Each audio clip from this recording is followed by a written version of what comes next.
Hey, hey, hey! Guess whose turn it is? It is my turn today to read to you. I'm going to be reading to you chapter 4. But before I do, I know Miss Carp reminded you yesterday, but do not forget to make sure you are subscribing to our channels because you might be watching this but forgot to subscribe. But also make sure that you're telling your friends about that we're here. We did mail all of you the letter. We have contacted you through Dojo, but some of you are not here. And we'd love for everybody to hear this story. So please remind everybody that your teachers are over on YouTube reading to you so they could all enjoy the book. Okay? That was my cat's tail. Hopefully we don't have any interruptions today. Kaysen's sleeping, so we won't be traveling from room to room. Okay, so this chapter is called The Cave. The giant ran on, but now a curious change took place in his way of running. He seemed suddenly to go into a higher gear. Faster and faster he went, and soon he was traveling at such a speed that the landscape became blurred. The wind stung Sophie's cheeks. It made her eyes water. It whipped her head back and whistled in her ears. She could no longer feel the giant's feet touching the ground.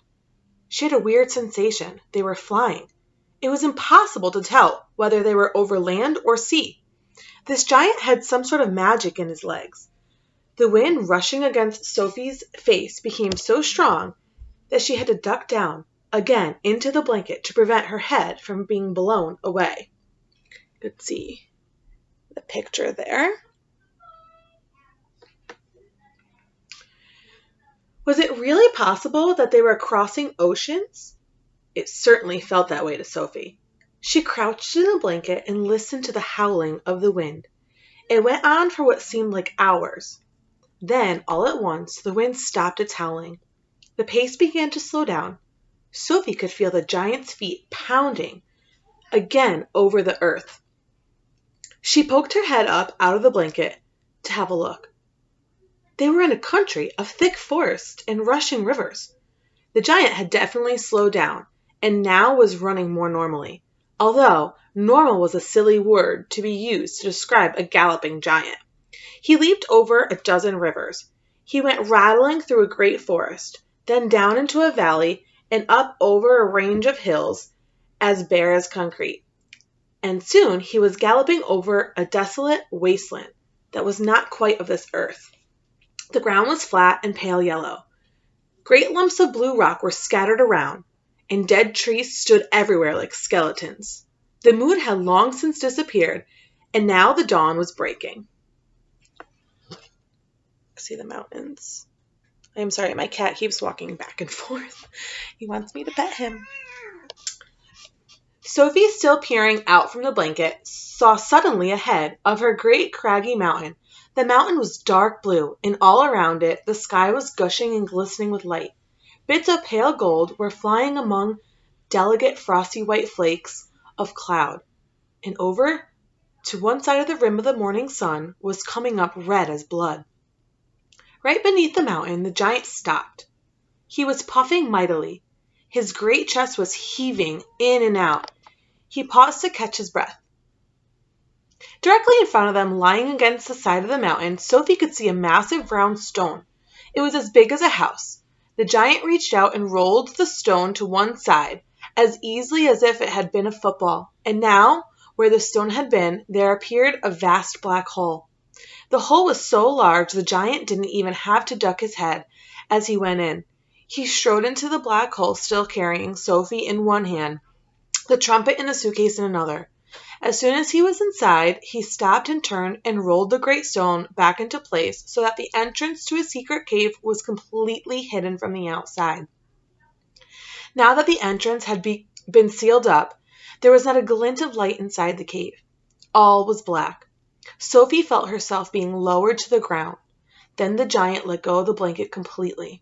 His footsteps moved away. Sophie sat there in the dark, shivering with fear.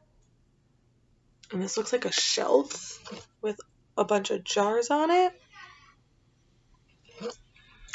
He is getting ready to eat me, she told herself. He will probably eat me raw, just as I am. Or perhaps he will boil me first. Or he'll have me fried. He will drop me like a rasher of bacon in some gigantic frying pan sizzling with fat. A blaze of light suddenly lit up the whole place. Sophie blinked and stared. She saw an enormous cavern with a with a high rocky roof. The walls on either side were lined with shelves, and on the shelves there stood row upon row of glass jars. So that was what I just showed you.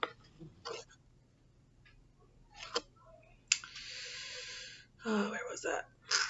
There were jars everywhere. They were piled up in the corners. They filled every nook and cranny of the cave. In the middle of the floor there was a table 12 feet high and a chair to match. The giant took off his black cloak and hung it against the wall. Sophie saw that under the cloak he was wearing a sort of collarless shirt and a dirty old leather waistcoat that didn't seem to have any buttons. His trousers were faded green and were far too short in the legs. On his bare feet he was wearing a pair of ridiculous sandals that for some reason had holes cut along each side, with a large hole at the end where his toes stuck out.